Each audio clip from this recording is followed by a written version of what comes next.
La première ministre du Japon, Sanea Takaichi, avec qui Donald Trump s'est lié d'amitié de manière très étroite, a déclaré qu'elle prévoyait de réviser les 3 principes de la politique nationale du pays. Depuis 1967, selon lesquels le Japon ne peut pas posséder d'armes nucléaires, ni produire ni déployer d'armes nucléaires sur son territoire. Takaichi envisage d'abroger ces restrictions. Et auparavant, elle avait déjà déclaré que, de manière générale, le Japon devrait revoir ses tendances pacifistes dans la législation et reconnaître la réalité dans laquelle la Chine menace de plus en plus la région. Et le Japon devra sérieusement s'armer. D'ailleurs, le Japon, petit spoiler, prévoit d'acheter des missiles Tomahawk aux Américains. Mais ce qui est révélateur, Takaichi propose de lever l'interdiction d'importer des armes nucléaires dans le pays, car cela affaiblit le potentiel de dissuasion des États-Unis d'Amérique. Actuellement, Washington ne peut pas déployer d'armes nucléaires sur ses bases de militaires au Japon, ni sur les navires qui entrent dans ses ports. C'est pourquoi le nouveau Premier ministre du pays souhaite supprimer cet obstacle législatif. Mais ce n'est pas tout. En général, le comportement de Takaichi à Pékin rend tout le monde très nerveux en ce moment. C'est pourquoi je propose justement d'examiner comment le Japon est clairement en train de se militariser en ce moment, et en plus il est prêt à acquérir des armes nucléaires.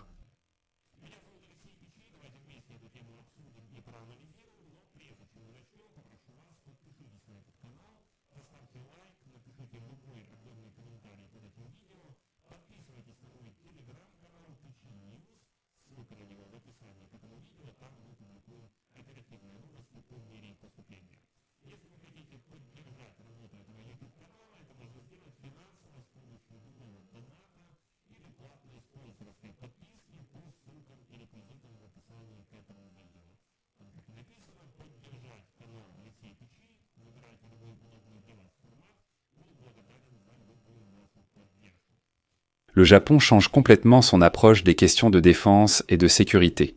Le Premier ministre du Japon, Sanea Takaichi, prévoit de revoir les 3 principes de la politique d'État de 1967, selon lesquels le Japon n'a pas le droit de posséder des armes nucléaires, ni de les produire ou de les déployer sur son territoire. Peu importe comment, le sujet sera d'abord discuté au sein du Parti libéral-démocrate au pouvoir, dirigé par Takaichi, ainsi qu'avec les partenaires de la coalition. Les consultations débuteront dès la semaine prochaine. Si les partenaires de la coalition trouvent une position commune, elle sera recommandée au gouvernement, puis la décision finale reviendra, comme prévu, au Premier ministre Sanea Takaichi. En somme, tout gravite autour d'elle, son parti, son gouvernement, Première ministre. Et il est révélateur que, le 11 novembre dernier, lors d'une intervention au Parlement, Takaichi a esquivé la question. La question était de savoir si le Japon maintiendrait les 3 principes de non-nucléarisation. Elle a souligné qu'il n'était pas temps d'affirmer quoi que ce soit et a déclaré qu'une attaque de la Chine contre Taïwan pourrait menacer la survie du Japon, autorisant l'autodéfense collective du pays. En d'autres termes, tout l'accent est sur la défense collective. Cela a provoqué une réaction vive de la part de Pékin, car ils y ont perçu une menace. Là-bas, ils ont commencé à comprendre, à réaliser que quelque chose se passait. Auparavant, Takaichi avait déclaré que si la sécurité du Japon dépendait des États-Unis d'Amérique, alors les autorités devraient, je cite, discuter soigneusement de la limitation nucléaire en vigueur. Même au Kremlin, ils ont eu peur aujourd'hui.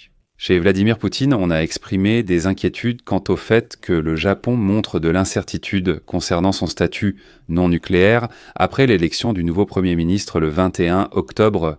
Le porte-parole du président russe, Dmitri Peskov, affirme que Moscou surveille attentivement les propos de Takaichi sur le statut nucléaire.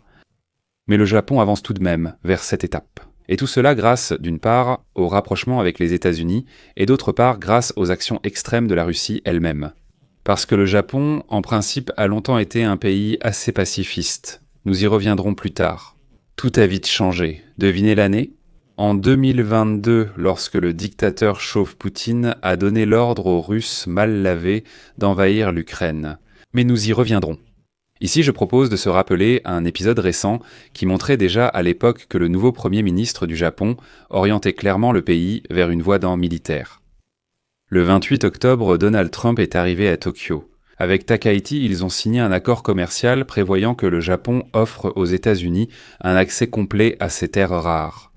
L'accord sur la fourniture de minéraux stratégiques et d'éléments de terres rares vise à réduire la dépendance vis-à-vis de la Chine, qui contrôle les matériaux à la base des technologies modernes, des smartphones aux chasseurs, en passant par les missiles, et ainsi de suite. Le document prévoit qu'au cours des 6 prochains mois, le Japon et les États-Unis identifieront conjointement les projets prioritaires dans des domaines tels que la production d'aimants, de batteries, de catalyseurs et de matériaux optiques. Ils créeront également des réserves stratégiques de minéraux clés et mettront en œuvre d'autres mesures pour renforcer l'approvisionnement.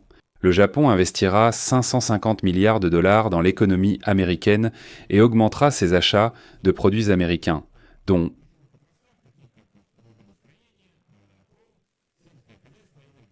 le Japon s'est engagé à augmenter ses dépenses de défense face à la menace croissante de la Chine.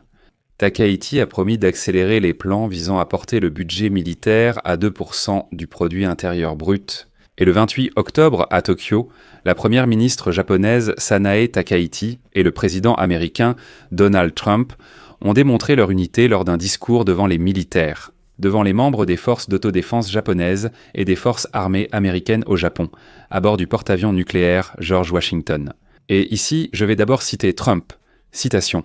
L'alliance bénie entre les États-Unis et le Japon est l'un des exemples les plus remarquables de relations dans le monde entier. C'est la base de la paix et de la sécurité dans le Pacifique.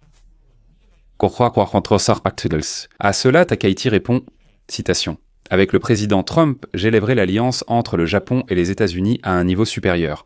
Le monde sera protégé. Par une détermination ferme et des actions concrètes, j'ai l'intention de renforcer considérablement la capacité de défense du Japon face à la situation de sécurité de plus en plus complexe en Asie de l'Est. » En général, tout indiquait que Takaichi allait réellement promouvoir l'idée d'autoriser les États-Unis à déployer des armes nucléaires américaines sur le territoire japonais.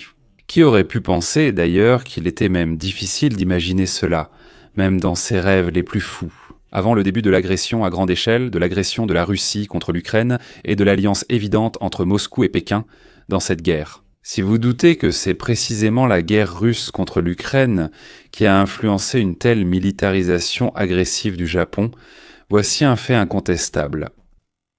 Je vous rappelle que la dernière fois que la stratégie de sécurité nationale du Japon a été mise à jour, c'était le 16 décembre 2022, c'est-à-dire la même année où la Russie a envahi l'Ukraine à grande échelle.